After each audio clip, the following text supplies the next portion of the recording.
이제 오늘 우리에게 허락하신 하나님 말씀을 읽겠습니다.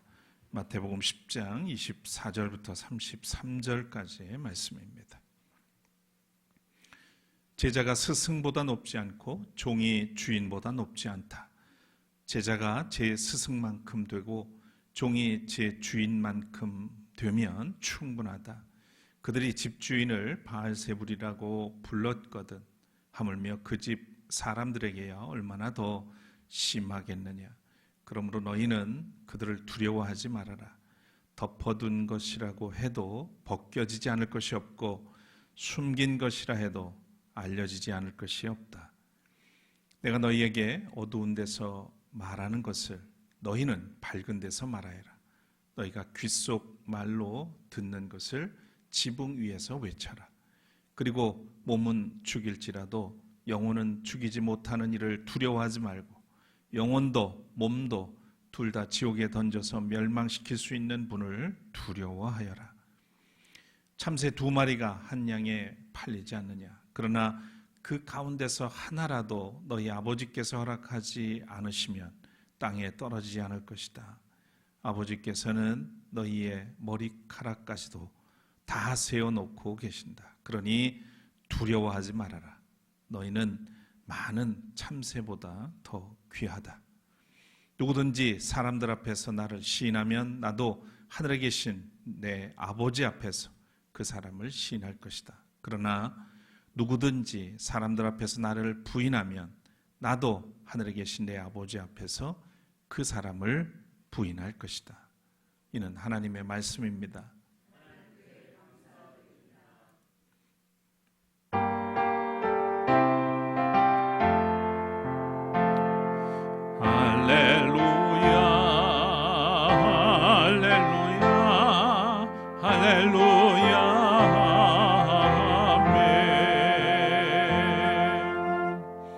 자리에 앉으시겠습니다.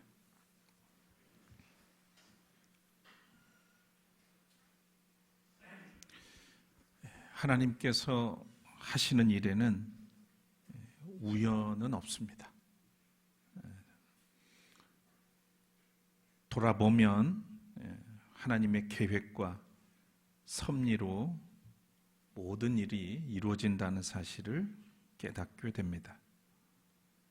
저는 이번 유럽 방문을 통해서 특히 바젤 한인 선교교회를 방문하고 나서 하나님께서 왜 유럽에 보내셨는지 또 왜 이 교회를 방문하게 하셨는지를 깊이 깨달을 수가 있었습니다. 아마 또 여러분들의 삶의 자리에서도 마찬가지일 겁니다. 때로는 우리가 알지 못하고 이해하지 못하는 일들이 일어나고 때로는 원치 않는 일인데 해야만 하는 그런 순간들 속에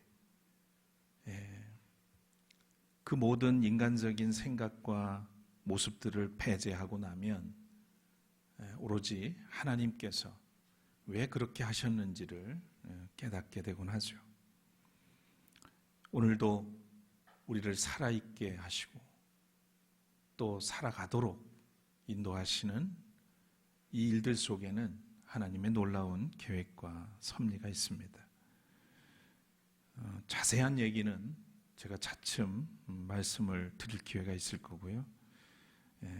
아무튼 한 주 기간으로는 2주 정도였지만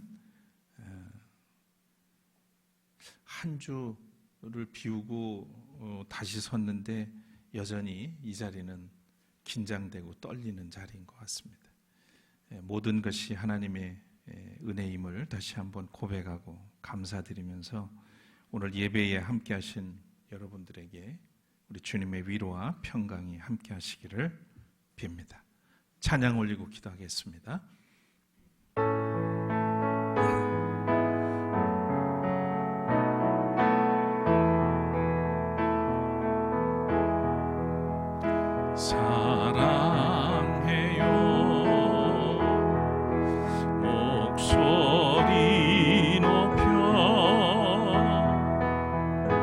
경배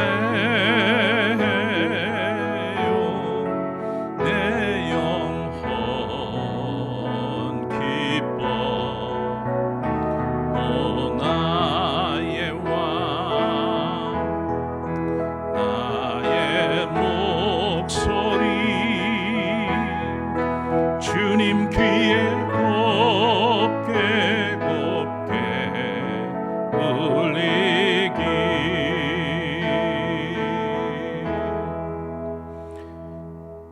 주님 감사합니다. 이 한여름에도 변함없이 우리를 지키시고 돌보시는 하나님, 그리고 한없이 부족하고 연약함에도 불구하고 우리를 예배자로 삼으시고 하나님 앞에 나아갈 수 있도록 인도하시니 감사를 드립니다.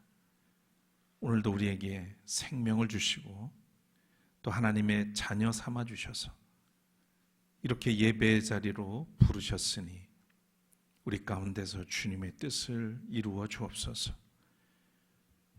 우리가 다 헤아릴 수 없지만 하나님의 계획과 뜻을 헤아릴 수 있는 믿음을 주시고 또 하나님의 하시는 일들을 믿음으로 바라볼 수 있는 안목도 허락해 주셔서 혼탁한 세상에서, 이 변고 많은 세상에서 분별력을 가지고 신실한 믿음의 길 걸어가도록 이끌어 주시길 원합니다. 오늘도 이 아침에 부족한 종을 세우셨습니다. 허락하시는 말씀을 통해서 우리가 다시 한번 하나님의 계획과 뜻을 알게 하시고 하나님을 온전하게 경외하며 부름받은 자로서의 삶을 살아가도록 또 주의 말씀 속에 결단하도록 이끌어 주옵소서. 주의 성실하심이 오늘도 우리 가운데 역사하실 것을 믿고 예수 그리스도의 이름으로 간절히 기도드립니다. 아멘.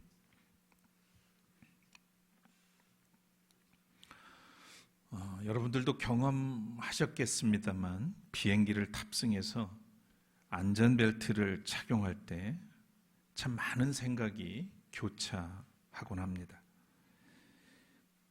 목적지까지 안전하게 갈 수 있을까? 또 이제 떠나는 이 길에서 무사히 또 돌아올 수 있을까? 언제나 여행길은 설렘만큼이나 긴장감과 두려움이 엄습하죠. 이 순간만큼은 불안감이, 두려움이 내 마음에 주인 행세를 합니다. 현대인의 심리를 여러 가지로 워낙 복잡하기 때문에 표현할 수 있겠습니다만 대체로 두려움 혹은 불안이라고 할 수 있겠습니다. 건강을 잃을까 두렵고 관계가 깨질까 두렵고 노후가 불안하고 자녀의 미래가 걱정이 됩니다. 직장에서 밀려날까 두렵기도 하고 변화의 속도에서 뒤처질까 두렵죠. 이 불안은 결국 우리의 기도를 얄팍하게 만들고 신앙의 중심을 흐리게 만듭니다. 그리고 우리로 하여금 정작 두려워해야 할 분을 잊어버리게 만들죠. 복음서에 보면 예수님은 기회 있을 때마다 제자들에게 근심하지 말라, 두려워하지 말라 하는 말씀을 반복적으로 합니다. 오늘 본문은 예수께서 제자들을 세상으로 파송하시면서 주신 그런 말씀이죠.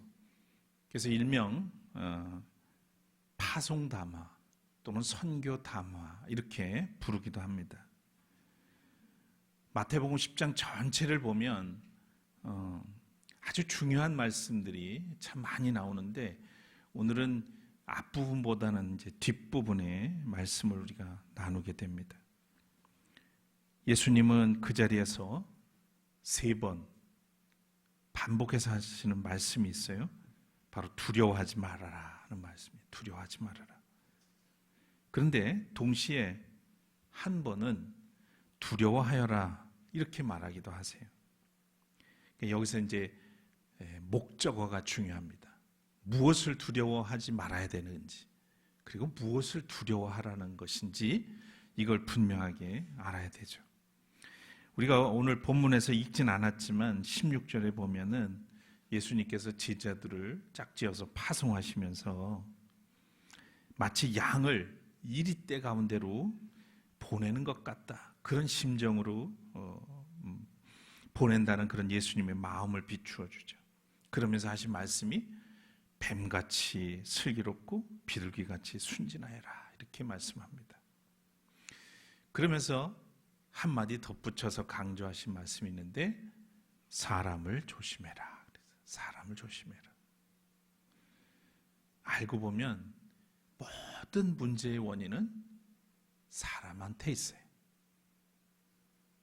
내가 부족하거나 내가 모자라서든지, 또는 내가 실수를 해서든지, 아니면 나를 향한 타인들이 그래서든지, 하여튼 사람이 문제예요. 우리는 사람으로 인해서 위로도 받고 힘을 얻기도 하지만 사람 때문에 상처를 받고 아픔을 겪기도 해요. 근데 예수님께서 이렇게 제자들을 파송하면서 사람을 조심해라, 이렇게, 그리고 구체적으로 또 설명도 하셨어요. 사람을 두려워하지 말아라, 이렇게 말하시면서 동시에 또 두려워하라, 마치 상반된 이야기를 하는데 분명히 두려워해야 될 대상이 누구인지를 오늘 본문에서 밝힙니다. 바로 이 역설 속에 오늘 우리가 들어야 할 복음,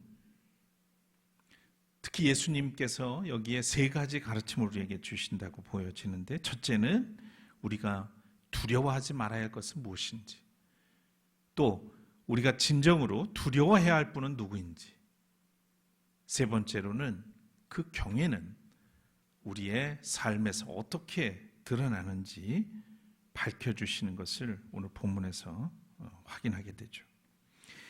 자, 예수님은 먼저 제자들의 살아갈 길에 대해서, 제자도에 대해서 말씀합니다. 제자가 스승보다 높지 않고 종이 주인보다 높지 않다. 제자가 제 스승만큼 되고 종이 제 주인만큼 되면 충분하다. 제자는 우리가 아는 것처럼 스승의 길을 따르는 사람입니다.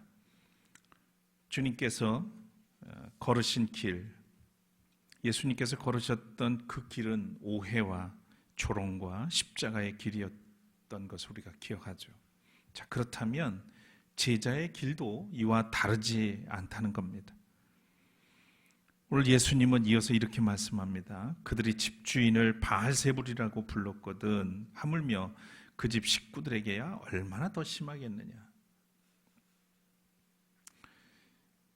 바알세불, 가끔 성경에서 보게 되죠. 이 바알세불은 본래 팔레스타인 토착신 바알세불로 간주하고 있습니다. 그러니까 귀신 들린 사람을 치료해 주신 예수님을 조롱하기 위해서 서기관들이 예수님께 붙였던 별칭이죠.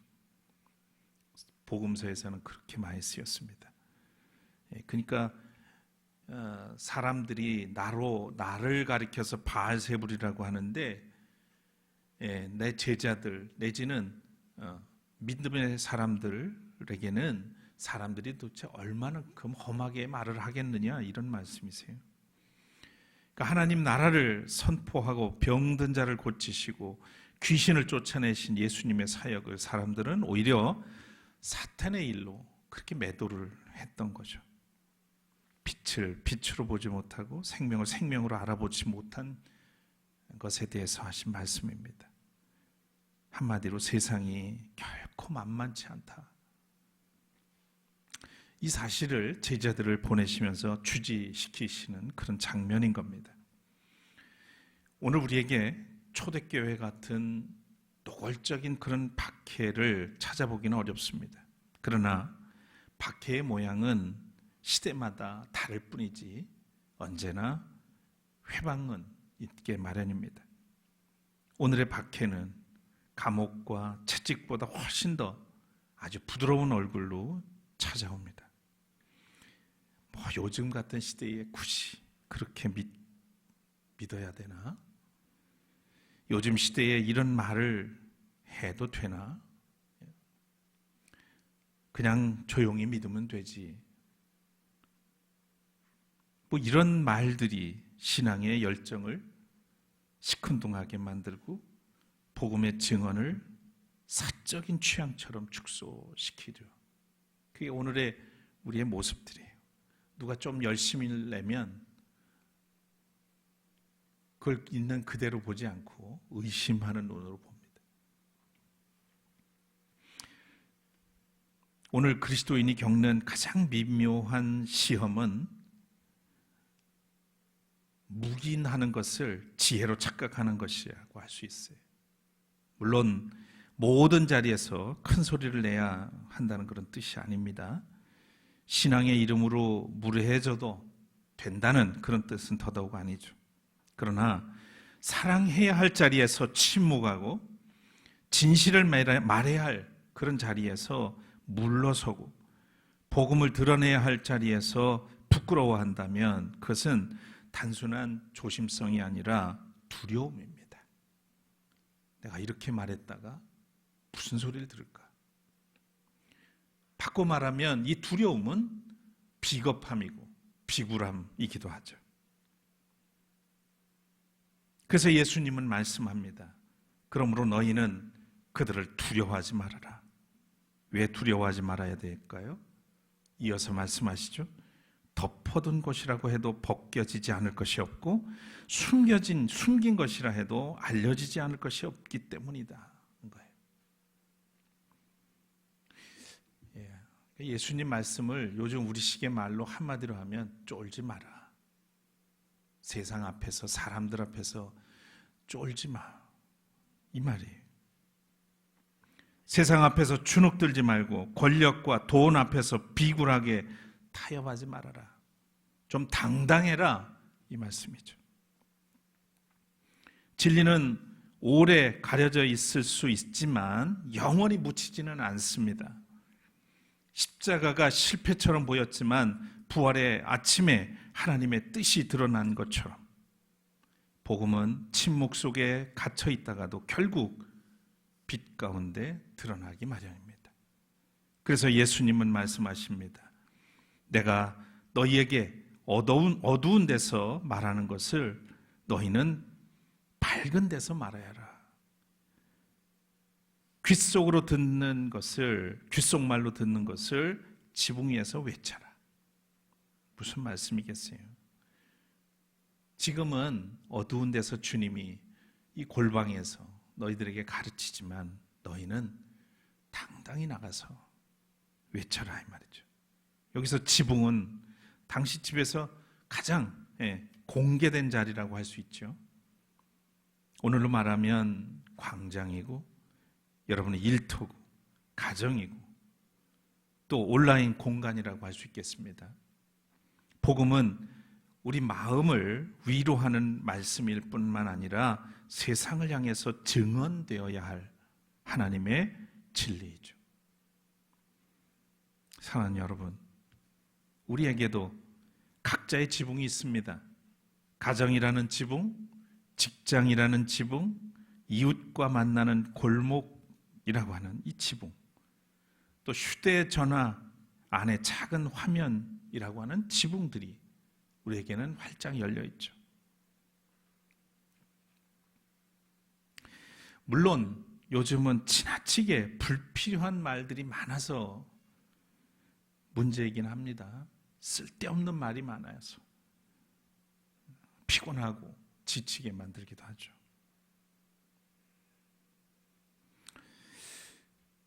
그런데 우리에게는 지붕이라는 것들이 공개된 이런 것들이 많이 펼쳐져 있는데 과연 우리는 살아가면서 어떤 말, 무엇을 우리는 말하고 있고 전하고 있는가 한 번쯤은 생각해야 될 것 같습니다.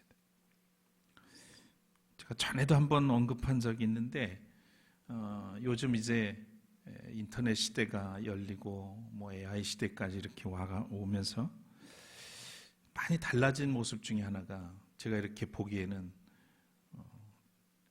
댓글로 사는 사람이 있어요. 댓글. 댓글 인생, 그리고 본글 인생, 제가 그냥 붙여본 거예요. 그러니까 SNS에 남의 글을 열심히 실현하는 사람이 있어요. 이렇게 보면 자기 의견을 뭐 반영한 거겠죠. 뭐 동감을 하거나 그러니까 막 실현하려. 근데 어떤 분은 자기 생각을 글로 아주 꼼꼼하게 드러내는 그런 사람들이 있어요. 근데 이 틈바구니에는 숨어서 뒤에서 그저 남을 조롱하고 비난하고 음해하고 그런 아주 비열한 그런 인간이 있습니다. 저는 적어도 그리스도인은 댓글 인생보다는 본글 인생이 있으면 좋겠다. 믿음 안에서 나의 서사를 글로, 말로 사람들에게 전해서 감동을 줄 수 있으면 참 좋겠다. 근데 그리스도인이라고 하면서 남들 뒤에 숨어가지고 아주 비열하게 그렇게 사는 사람들이 그리스도인들 중에도 많이 있기 때문에 하는 말씀입니다.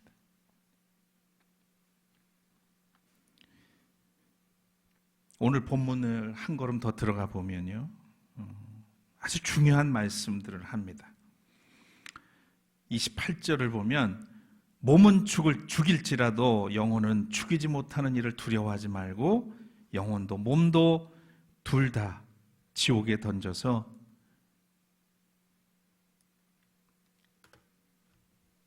멸망시킬 수 있는 분을 두려워해라. 자, 이 말씀은 우리를 겁주기 위한 말씀이 아니에요. 오히려 우리를 해방시키기 위한 말씀입니다. 사람은 몸을 해칠 수 있죠. 평판을 흔들 수 있고 자리를 빼앗길 수 있고 또 관계에서 우리를 밀어낼 수도 있어요. 사람들은 그렇게 합니다. 우리가 일상에서 경험하는 일들이에요. 그러나 사람은 우리의 영혼을 최종적으로 건드릴 수가 없어요. 사람의 손이 아무리 길어도 우리의 영혼 끝까지 닿을 수는 없는 겁니다. 그런데 우리는 너무나 자주 영혼까지 다룰 수 없는 것들에게 우리의 영혼의 평안을, 그 평화마저 내어주곤 합니다. 얼마나 나약한지, 얼마나 주체적으로 살지 못하는지 그렇게 살 때가 많아요. 그래서 선동당하기도 하고 휘둘리기도 하고 그렇죠. 주체적인 신앙을 갖지 못한 까닭입니다. 그래서 여기 뭐 좋다 그러면 글로 몰려가고 또 그러다가 실망하면 또 저리로 가고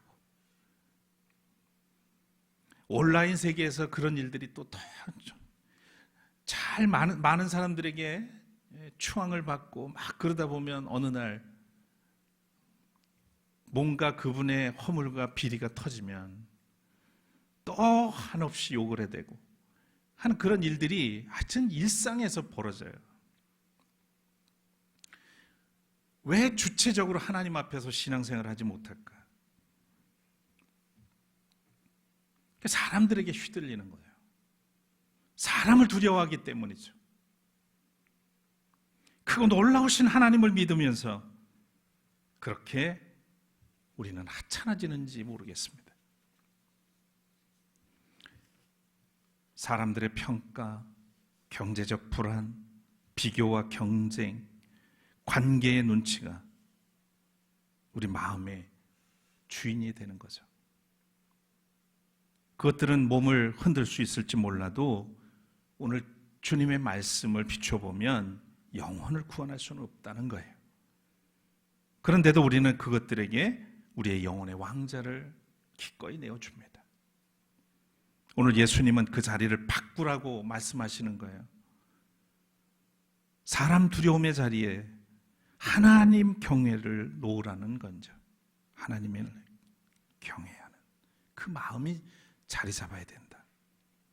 그런데 여기서 우리가 반드시 짚고 넘어갈 것이 있어요. 28절에서 두려워하라 라고 하신 말씀이 나오는데 그분이 과연 어떤 분인가를 아는 것이 중요하죠.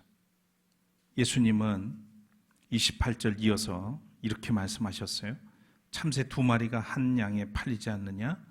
그러나 그 가운데 하나라도 너희 아버지께서 허락하지 않으시면 땅에 떨어지지 않을 것이다. 아버지께서는 너희의 머리카락이라도 다 세워놓고 계신다.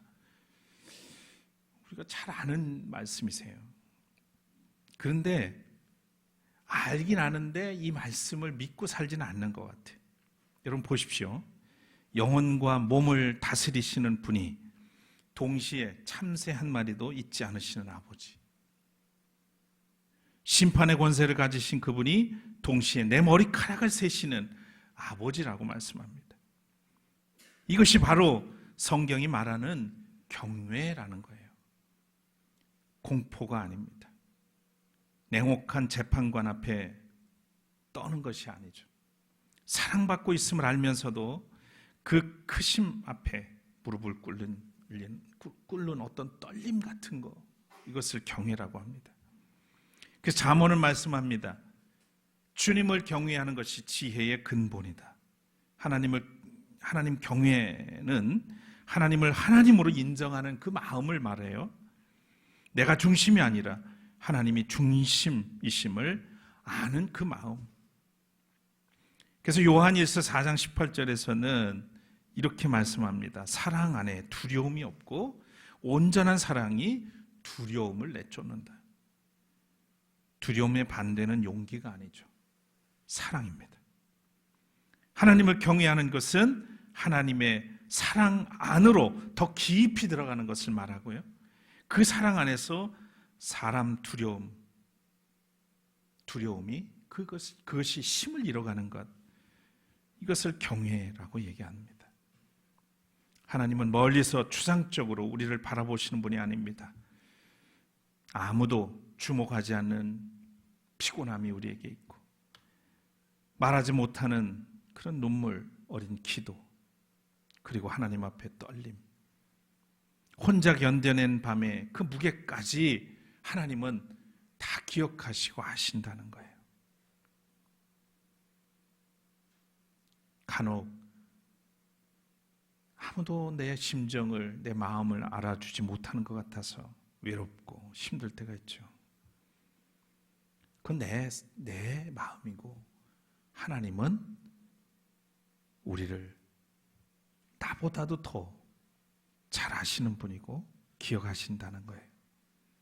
우리가 고난 가운데 있을 때 가장 깊은 상처는 외부의 공격이 아니죠. 더 깊은 상처는 하나님이 나를 잊으신 건 아닐까, 이렇게 생각하는 겁니다. 기도해도 응답이 보이지 않을 때, 충성했는데도 오해를 받을 때 우리는 속으로 묻습니다. 하나님, 정말 살아계신 거예요?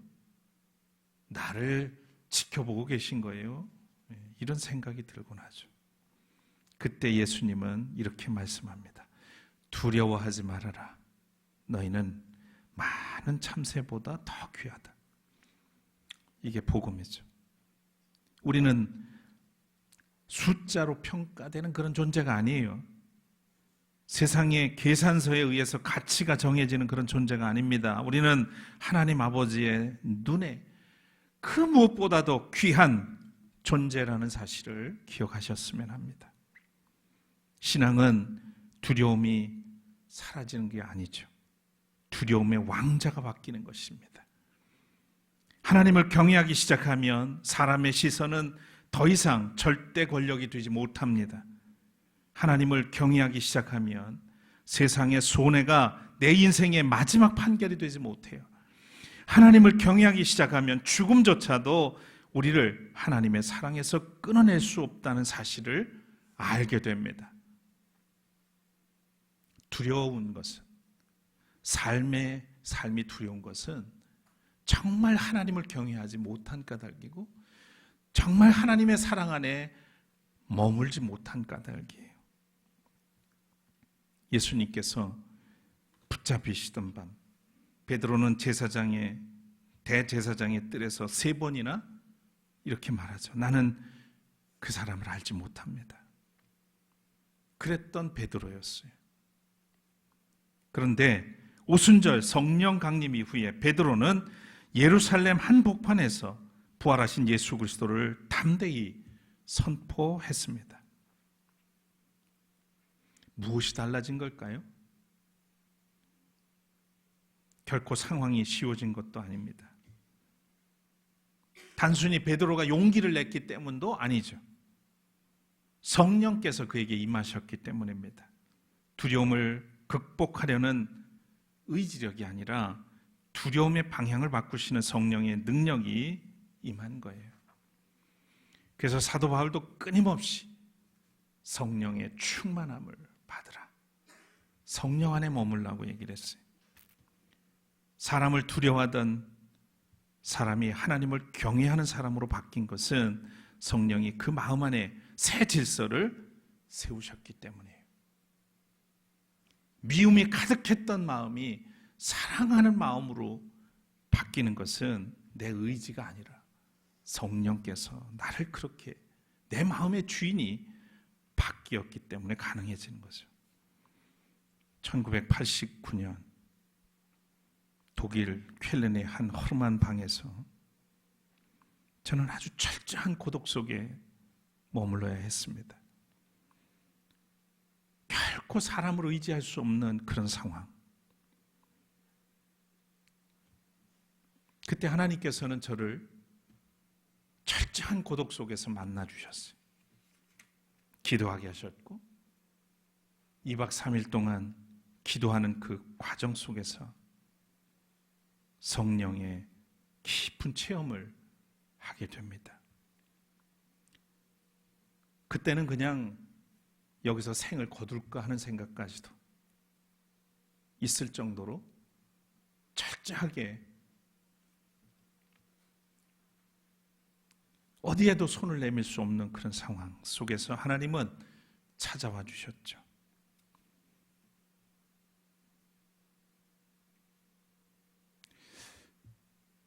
그때 그 체험과 상황이 아니었으면 아마 오늘의 저는 없었을 것 같고, 아니면 오늘의 저는 아닐 것 같습니다.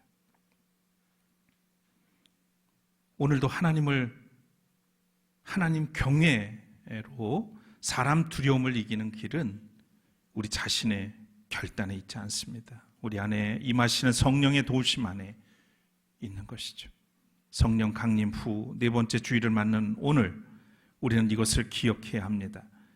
오순절에 불꽃처럼 임하신 성령께서 지금도 우리와 함께 계시다는 이 사실, 그 성령이야말로 두려움으로 얼어있는 우리의 마음, 이 마음에 하나님의 경외, 하나님을 경외하는 그런 마음의 불을 지피시는 분이 성령이라는 사실이죠.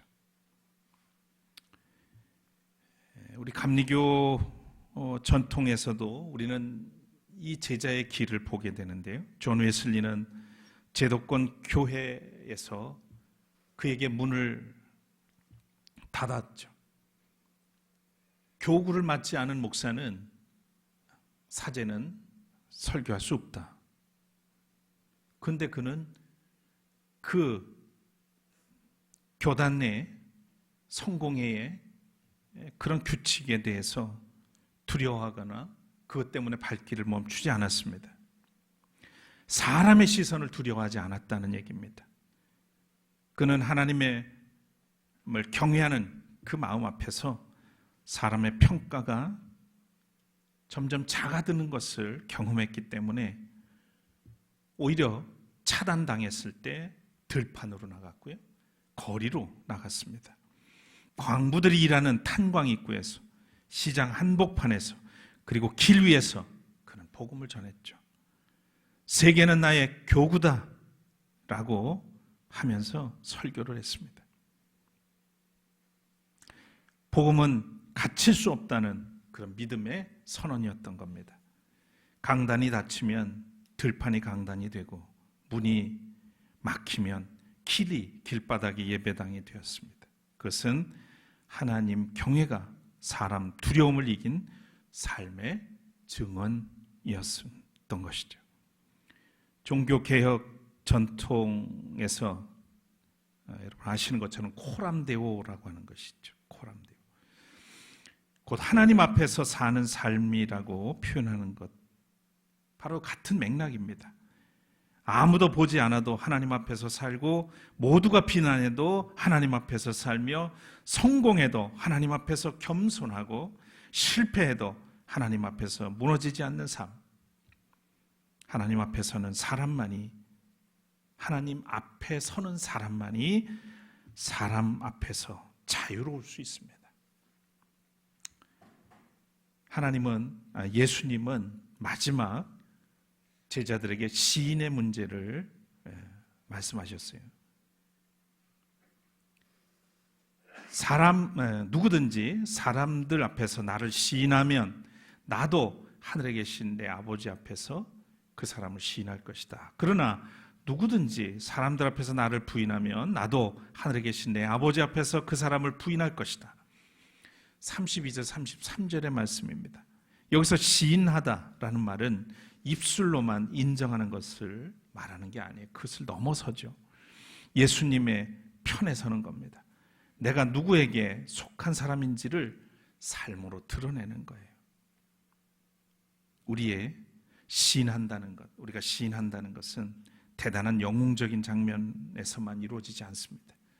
식탁 앞에서 조용히 드리는 감사기도가 시인하는 것이고, 힘들어하는 친구들에게 내가 너를 위해서 기도할게 라고 말하는 것이 시인하는 거죠. 부당한 말이 오갈 때 그리스도인의 양심으로 한마디를 보태는 게 시인하는 거예요.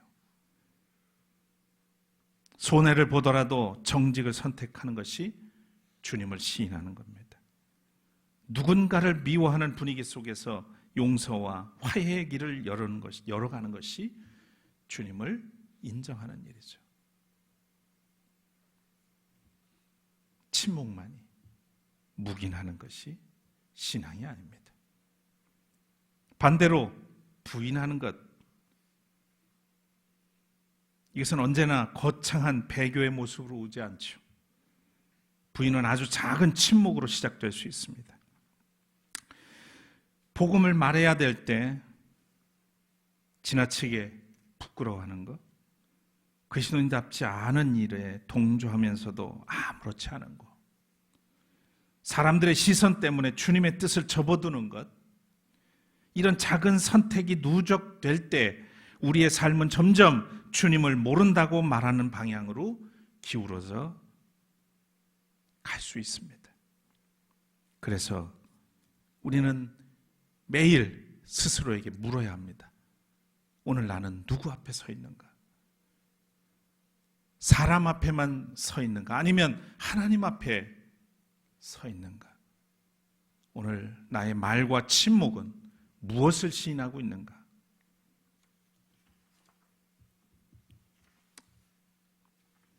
사랑하는 여러분, 오늘 본문에서 예수님은 3번 말씀하셨습니다. 두려워하지 말아라. 그리고 한 번 말씀하셨죠. 두려워하여라. 이 두 말씀을 함께 들으면 이런 뜻이 됩니다. 하나님을 경외하라. 그러면 사람을 두려워하지 않게 될 것이다. 너희를 붙드시는 아버지를 믿어라. 그러면 세상의 작은 두려움들이 너희 영혼의 주인이 되지 못할 것이다.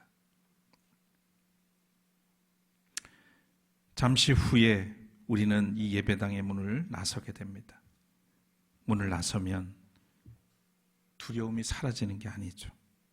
여전히 걱정할 일들이 있고 해결해야 할 문제들이 있고요. 또 감당해야 할 그런 관계들이 있습니다. 폭풍이 멈춘 바다가 우리를 기다리고 있는 것이 아닙니다. 그러나 우리는 이것을 압니다. 폭풍 속에서도 주님의 손이 배를 붙들고 계시다는 것, 참새 한 마리도 잊지 않으시는 아버지, 그분이 지금 이 자리에서도 여러분을 살피고 계십니다. 아무도 주목하지 않는 피곤함, 말하지 못한 그 눈물, 기도 속의 떨림 다 알고 계세요. 그리고 성령께서 지금도 우리 안에서 그 경외의 불을 지피고 계십니다. 오늘 이 한 말씀을 품고 삶의 자리로 나아갔으면 합니다. 두려워하지 말아라. 너희는 많은 참새보다 더 귀하다. 여러분의 가정이 지붕입니다. 여러분의 직장이 지붕입니다. 여러분의 손안에 있는 작은 화면이 지붕입니다. 그 지붕 위에서 담대하되 사랑으로 조용하되 분명하게 주님을 시인할 수 있기를 바랍니다. 하나님을 경외하십시오. 그리고 사람을 두려워하지 마십시오. 진짜 두려워해야 할 분, 그분을 알 때 우리는 모든 두려움에서 해방될 수 있습니다. 주님의 평강이 우리의 생각과 마음을 지키시고 우리의 입술과 삶을 통해 예수 그리스도의 이름이 시인하게 되기를 바라고요. 더 나아가서 성령께서 우리 각자의 지붕 위에서 담대히 복음을 증언할 수 있게 되기를 주의 이름으로 축원합니다. 거듭의 기도 드리겠습니다.